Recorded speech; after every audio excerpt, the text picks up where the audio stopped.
Hi guys, my name's Laura and I'm the Specky Seamstress. Welcome back to my channel.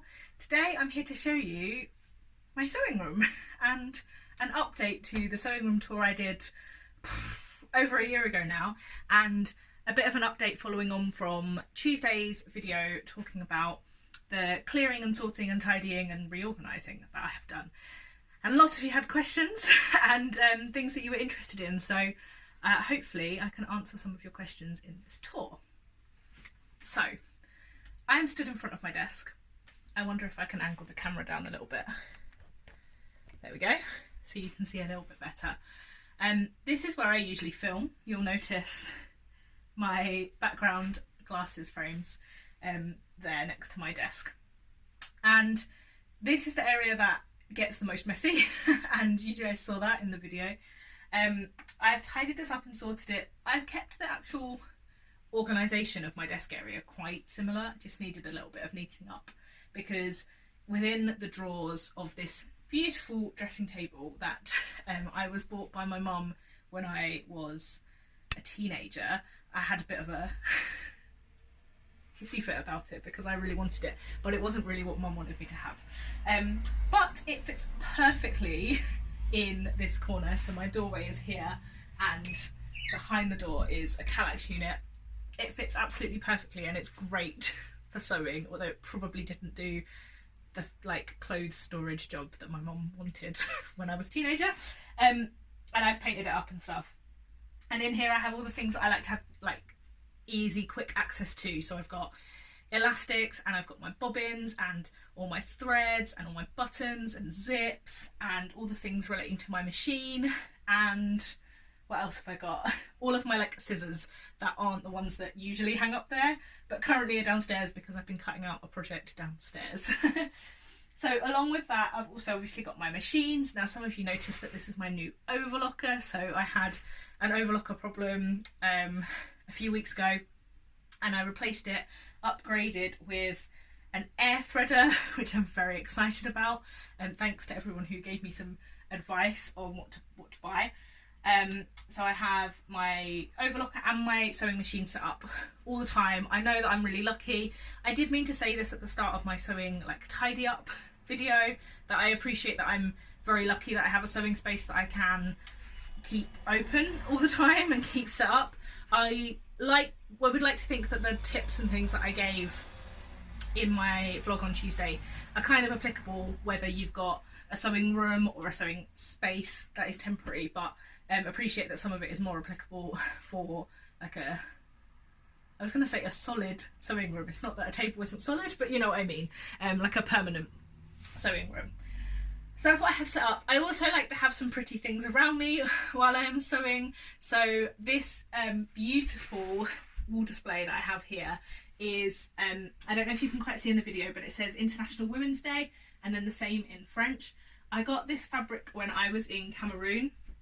I was in Cameroon on International Women's Day in 2014 and I was so amazed because everywhere, all of the ladies were wearing these beautiful dresses made from this fabric, and it turned out that in Cameroon, for all of the special occasions, not just International Women's Day, but a special fabric is printed so that people can make clothes to celebrate that day. So I saw people wearing International Teachers' Day and loads of different amazing commemorative dresses, and I managed to pick up a little bit of this, and I was always determined to have it up in a craft creative room because I love it. And I've just got it on a foam board to keep it nice. I really love having that on display, and it reminds me a lot of my travels and all of the beautiful fabrics I saw in the markets in Cameroon.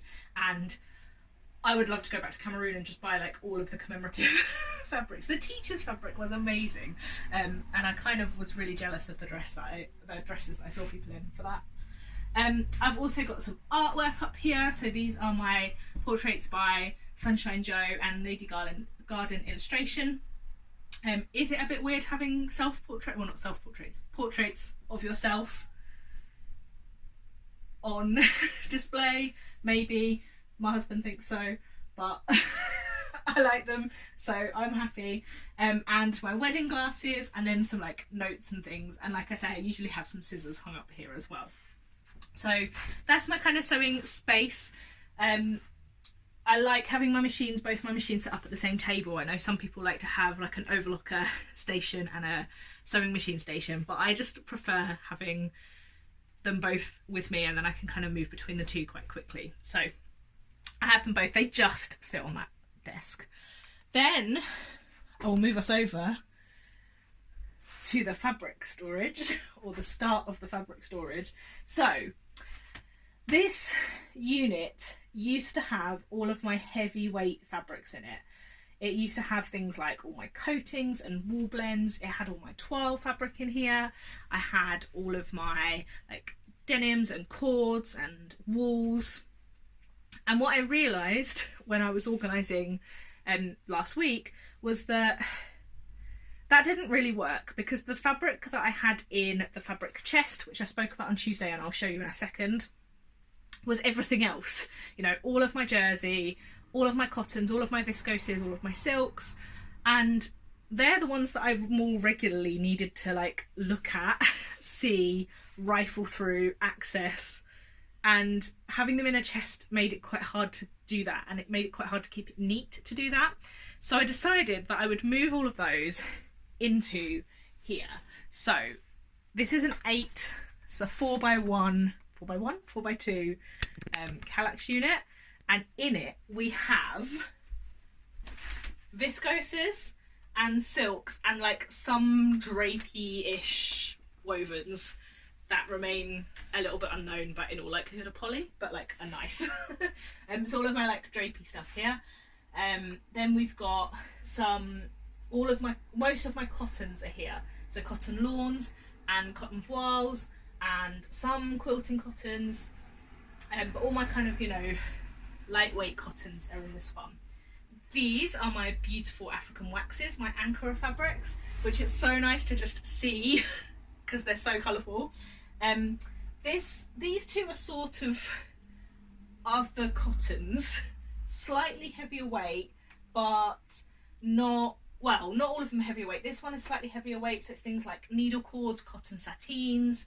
I've got a couple of cotton twills in here as well, and then on the bottom one it's mostly cotton gauzes, so double gauzes, and some other sort of slightly unknowns. I've got a couple of brush cottons in there, and then I've got a couple of like lightweight jacquard type fabrics that didn't really belong in the like outerwear heavyweight stuff, but didn't really belong anywhere else. We all have things like that. Then in this one here I've got all of my linens and linen mixes, and then some like posh wovens, and by that I mean like tencel twills and modal, things like that. So kind of like posher fabrics, if that makes sense. The bottom two I have, the grey box is for works in progress. I haven't done this yet, but I've bought Ziploc bags, and there's just a box of Ziploc bags in that Kallax box as well, which I'm gonna put all of my projects that are works in progress into, so that I can easily kind of grab what I need to when I'm wanting to work on a work in progress. And then in this final one here I've got lining fabrics, and some like swimwear and underwear fabrics as well, but it's mostly lining fabrics. I find lining fabrics such a frustrating one to store, because I'm always really pleased that I've got several options for lining, but yeah, I don't really need them on show. My hope is that box at the bottom will eventually move into the next fabric storage area that I'm going to show you once I kind of consolidate a little bit. But before I show you that, this is kind of the thing I haven't sorted yet. These are predominantly bags of scraps, of different types of scraps, so like wovens and jerseys, and a couple of like projecty things that I need to sort. Some of these are like, this is a project for an upcoming vlog that I've been putting off for a little while that I really need to sort. So this still needs sorting a little bit, but you know, it's contained. One of the best things I did was buy these hooks You can't actually see them because my husband's put these jeans, not for alteration, but to donate me the fabric, on my door. But these hooks that go over the door have been absolutely amazing because my sewing room isn't huge, so having those that go over the door just makes it a little bit easier to store like project bags and things. So I'm going to show you the next fabric storage piece, but I'm going to stop the video and reshape you. So this is my original fabric chest. If I kneel down, you can see me. Hi. This is where I had stored all of my fabrics that I just showed you and all of my jerseys previously, and it was an absolute nightmare to keep organised. You can see that this doesn't quite shut yet. This hasn't quite reached a final level of organisation. Apologies, because I'm still just trying to work out the best way of storing these, and I need to like fold them better. But we're getting there. So these are all of my heavier weight fabrics. So on top at the minute I've got a couple of things that I found while I've been sorting my wardrobe. So having sorted all of my my sewing room, I like got the bug and then went and sorted all of my wardrobe and cleared out so much stuff, and these things just need to be popped away into their new places. I've got some gorgeous fabrics here. This is the rug that I bought from the charity shop a little while ago. Haven't made anything out of that yet. Really do need to get on with that. And also this beautiful fabric that I bought in Kenya that I think I might make into a pair of like winter shorts, but I haven't decided yet. So yeah, in here all of my wools, velvets, cords, denims, heavyweight outerwear fabrics. I have far more of these than I should because I've not really made a lot of outerwear. Some of these need to become like dungarees. In here I've got a plain white velvet that I want to tie-dye. It's a cotton velvet. And I've got some upholstery fabrics that I think would make really nice pinafore dresses. So yeah, some stuff in here that really needs work. I have really said to my husband that what I would quite like to do eventually is get rid of this chest or repurpose it. Like I'd like to have all of my fabric just stored in the Kallax units because it's much easier to see and work from. Now I could get another Kallax unit to put across here instead, but this chest is quite helpful for now and I'm all for using what I've already got. So for now, this is what we've got. And I'm going to try and make a conscious effort to, at the very least, document all of this and work out what I'm going to make from them. So at the very least, I'm not just hoarding piles and piles of outerwear fabric. I quite like hoarding other fabric. I'm kind of okay with that. But I think hoarding outerwear fabric, you know, I don't need to make myself 12 coats. So if I've got 12 coat fabrics in my stash and I was planning on making coats with all of them, it's probably time to get rid of some of them. So some of this might end up being destashed in the not too distant future. I was reasonably brutal with my my other fabrics on like being realistic about what I was going to make, but this box still needs a bit of editing, I think. I think that's the right word to use. So yeah, this box, a little bit falling apart now. Picked it up on FreeCycle or eBay, and it was great for when I had quite a small stash and is less great now I have a bigger stash, but I'm pleased that it's storing fabrics that I don't need access to every day, because that was getting a bit silly, I think. While I'm crawling around on the floor, a lot of you ask questions about these fabric pattern storage files that I was using. So these are Eco A2 presentation display books, and they have 40 pockets. So obviously it says 80 views, but I keep 40 patterns in here. I've got 2 of them. They are fantastic for keeping patterns organised. And what I haven't done yet in this one, this is my second one, what I've done in my first one is popped a little sticky label here which tells you which pattern it is and possibly which views it is or which size I've cut out or traced, because what you will see maybe if I can hold it up, it's quite heavy, is that these are just the traced off pieces of pattern. So these basically are patterns that I have printed either A4 or I have an A0 copy of, and I've traced off or cut out the A4. So normally if it's an A0 print, I keep the A0 print, I trace the size I need. If it's A4, I find it really difficult to keep and store lots of bits of A4 stuck together because I don't think they stay nice. You can't fold them nicely. So I either just cut those out, in which case there's, you know, the pattern pieces are stored there, or I trace it and then throw away the A4, which is probably quite bad. So I will link below what product is. I bought these on Amazon. I can thank Yvonne from Getting a Stitch for buying this before me and telling me how great it was, because I just had mine attempted to store in like envelopes and all shoved in a Kallax box. So in the spare room where I keep some of my other bits of sewing things, I have a Kallax box full of pattern paper, like paper pattern pieces, all of my A0 prints and all of my like purchased paper patterns. But that's how I store my PDF pattern pieces. And I think what I need to do is getting to the habit of going through and doing a bit of an edit. So I need to decide how frequently I want to sort through and decide what to keep and what not to keep, because ultimately I'm not going to remake every single pattern that I make one of. I'm a big pattern repeater and we know that, but I don't make multiple of everything that I've made, so I need to kind of decide that, I think. Anyway, I have one more piece of fabric storage to show you, so here we go. Can you see me in the mirror as well?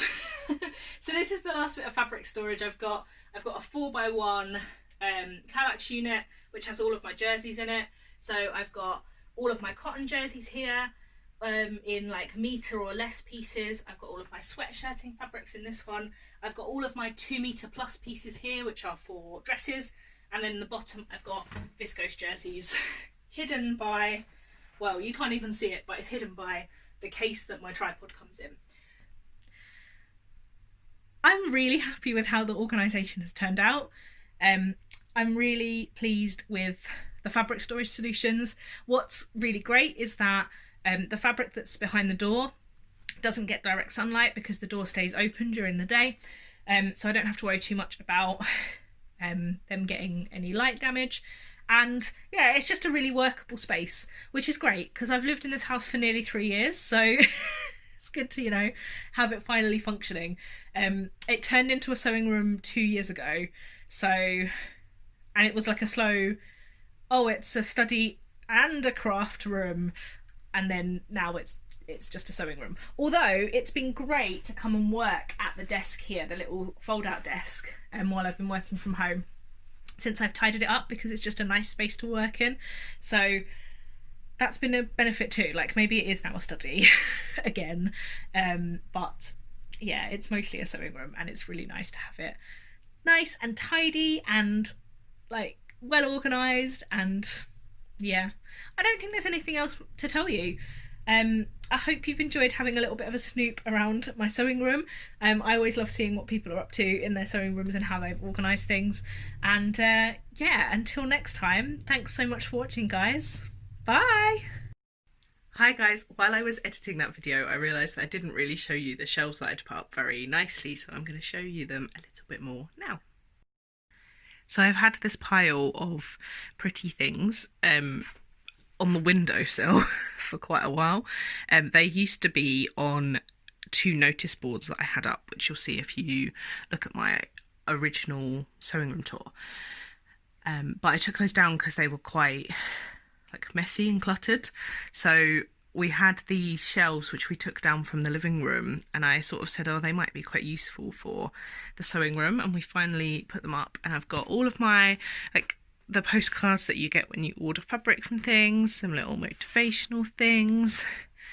I can totally make that, and I think it's just a really nice way to have them on display.